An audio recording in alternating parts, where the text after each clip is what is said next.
Hello guys, welcome to my channel T something, and in this video tutorial I will gonna show you how to fix a graphic procedure setting missing in Adobe Photoshop.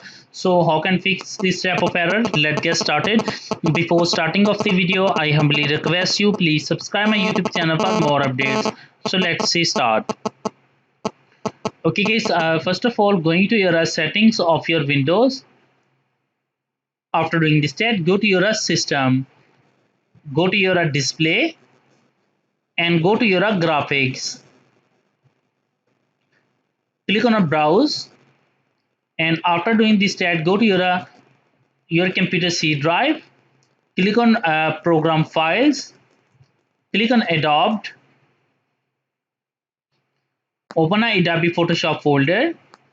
Scroll down and find out a Adobe Photoshop. Now select a Adobe Photoshop. Click Add to continue.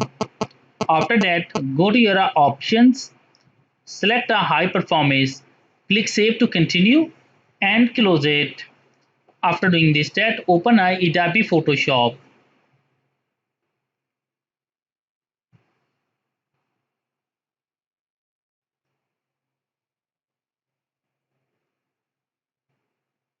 After that, go to your edit, go to your preferences and go to your performance. After doing this step, now you can see that this problem is fixed. And close it and close it. I hope this video is helpful for you. Thanks for watching and please subscribe my YouTube channel.